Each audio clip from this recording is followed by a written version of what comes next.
और सच्चाई ये है कि भारतीय जनता पार्टी ने जानबूझ करके दंगा कराया का जिक्र आता है। हमारे ख्याल से भाजपा का इसमें कोई नहीं है। बाद में जानकारी चलाने लगते हैं, उसी समय भीड़ से एक फायर भी होता है, जिसमें गाड़ी संख्या यूपी 32 JP 9999 ईसुजू गाड़ी का शीशा टूट जाता है। उक्त घटना में मेरे बेटे श्री अखंड प्रताप सिंह बाल बाल बच जाते हैं। उक्त सारी घटना रात्रि 8 बजे से 10 बजे के मध्य की है। CCTV फुटेज में सारा कुछ स्पष्ट होगा, अतः मुकदमा पंजीकृत करके समुचित एवं आवश्यक कार्रवाई करने का कष्ट करें। इसमें ऐसी क्या परिस्थितियां बनी कि आप अपनी पार्टी के ही खिलाफ 7 लोगों के खिलाफ मुकदमा दर्ज करा दिया? और ये क्या स्थिति बन रही है? तो ब्रीफ कर लेने पहली बात तो हमने स्पष्ट रूप से लिखा है, मुकदमा लिखा देने से न कोई मुलजिम होता है और न कोई दोषी होता है। हमने स्पष्ट रूप से लिखा है कि CCTV कैमरे वहां पे लगे हुए हैं, एक दुकान पे नहीं कई दुकानों पे लगे हुए हैं।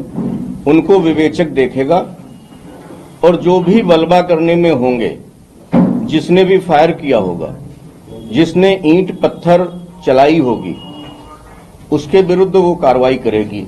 इसका महाराजगंज की घटना से कोई लेना देना नहीं है।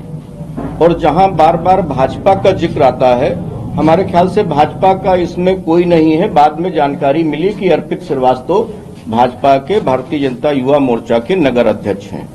इसके अतिरिक्त भाजपा का मेरे विचार से कोई इसमें है नहीं। और उपद्रवी लोग थे, ज्यादातर लोग नशे में थे और सब लोग ये कह रहे थे कि ये हमारा भाई है। जब हमने परिवार के लोगों से पूछा कि आपके भाई हैं, और जो लोग कह रहे थे कि हम इनके भाई हैं, वो 100 के मुंह पर बैठे जा रहे थे।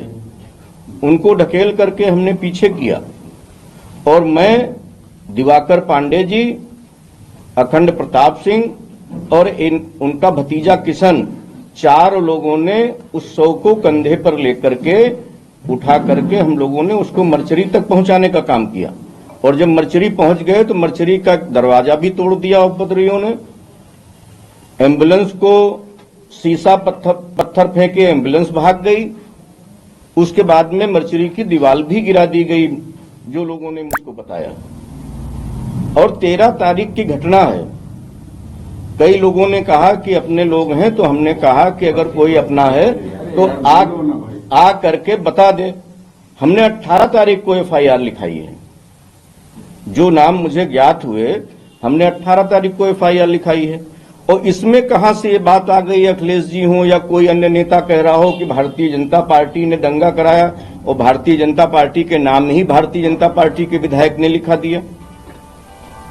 तो स्पष्ट रूप से परिलक्षित होता है कि ये अकारण एक मां के बेटे को, एक पत्नी के पति को, जिसकी हत्या हो गई थी, उसको सड़क पर रख करके एक राजनीतिक रूप दिया जा रहा था, राजनीतिक रंग दिया जा रहा था, लोगों को भड़काया जा रहा था। और उस भड़काने को रोकने के लिए और उसको सुरक्षित उठा करके हमने, और जिलाधिकारी और सिटी मजिस्ट्रेट, DIG, कमिश्नर, सारे लोग मौजूद थे। उन लोगों के साथ में जाकर के अगर हमने मर्चरी में रखाने का काम किया है, अगर इसको दंगा कहते हैं अखिलेश यादव जी, तो इसका कोई जवाब नहीं है। हमारी इस संबंध में कोई बात नहीं हुई है किसी से, न विवेचक से हुई है। जिस दिन से मुकदमा हमने लिखाया है, सारा कुछ जनपद हमारा सुरक्षित रहे, जैसे आपसी सौहार्द था उसी तरह से सौहार्द चलता रहे। बीच में फिर हम गए थे, परिवार के लोगों से मिले थे, उनकी सबकी, उनकी पत्नी की, उनके भाई की, उनके साले की, उनकी सास की, उनकी दोनों बहनों की, उनके माताजी की, उनके पिताजी की सारी बाइट हमारे पास सुरक्षित है 16 तारीख की, जिसपे उन्होंने कहा है कि हम माननीय मुख्यमंत्री जी के आश्वासन से और उनकी बातों से पूर्ण रूप से संतुष्ट हैं। और 16 की सुबह उनके पिताजी आदरणीय कैलाश नाथ मिश्रा जी ने हमको फोन किया था कि विधायक जी आ जाइए, यहाँ कुछ बाहर के पत्रकार आते हैं, कुछ गांव के नेता या अगल बगल के रिश्तेदार आते हैं, हमारे मुंह में बात डाल करके उसको कहलाने का प्रयास करते हैं, हम बहुत परेशान हैं, तो आप आ जाइए, हम आपको अपनी बात बता दें, हम इससे मुक्ति मिल जाए, क्योंकि हम मुख्यमंत्री जी से पूर्ण रूप से संतुष्ट हैं।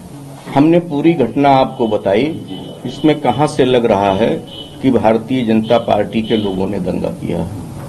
भारतीय जनता पार्टी का विधायक और आपकी ही पत्रकार श्रेणी में आते हैं दिवाकर पांडे जी, अखंड प्रताप सिंह और एक उनका चचेरा भाई किशन मिश्रा, क्योंकि 2 महिलाएं थीं, किशन मिश्रा था और एक नाबालिग उनका साला था मौके पर। हम 4 लोग ही उठा करके ले गए हैं। तो 100 को सड़क से उठा करके मर्चरी ले जाना क्या दंगा की परिधि में आता है? कि सड़क पर रहता 100 तो दंगा की परिधि में आता, भीड़ बढ़ती, मूर्तियां सारी 150-200 मूर्तियां सड़क पर खड़ी थीं, तो 100 रखा रहता सड़क पर, तब दंगा भड़कने की आशंका थी। कि 100 को सुरक्षित करा दिया गया, तब दंगा भड़कने की आवश्यकता। विसर्जन में जा रहे थे, जो माता के भक्त थे वो तो शराब पिएंगे नहीं। कुछ उपद्रवी लोग हर गांव में होते हैं, हर मोहल्ले में होते हैं। कोई ये कह दे कि हमारे समाज में उपद्रवी हैं, दूसरे समाज में नहीं है, दूसरे समाज में है, तीसरे समाज में नहीं है। कुछ लोगों को इसी मेले के बहाने ही नशा करने को मिल जाता है, तो ऐसे लोग मौजूद थे, उनके बारे में स्पष्ट कहा जा रहा है। अब ये अर्पित श्रीवास्तव जी से आप बात कर सकती हैं, ये जो विवेचक हैं उनसे बात कर सकती हैं। आपने वो वीडियो देखा है? वो 2 सज्जन क्या कर रहे हैं? चिप्पड़ बना रहे हैं कागज पे। तो एक नशेड़ी क्या कर सकता है? अगर आपको नशेड़ी की बातों पर विश्वास है तो फिर हम लोग, जैसे हम राजनीति करते हैं, आप भी समाज के चौथे स्तंभ हैं। अगर नशेड़ी के ऊपर विश्वास करेंगे, दोनों लोग आप बैठे हैं, और वो कह रहा है कि हाँ, को एक तो ये भी कह रहा है कि जिसका जब नंबर आ रहा था तब जला रहा था, तो कोई नंबर अलॉट था क्या? तो जो नशे में है वो नशे की क्रिया को कर रहा है, उसमें बलबा की धाराएं हैं 147, 148, 149 जो पहले होती थी, वो परिवर्तित होकर के 191 और उन धाराओं में परिवर्तित हो गई। उसमें एक धारा लगी हुई है, धारा 34 पहले थी, अब वो संशोधित हो गई है। वो लगी हुई है कि सबके जितने लोग थे वहां सबकी सहमति से ये कार्य किया गया, सारे लोग शामिल थे। तो वो विवेचक का काम है ना, हमको तो पता भी नहीं कि उसका विवेचक कौन है। न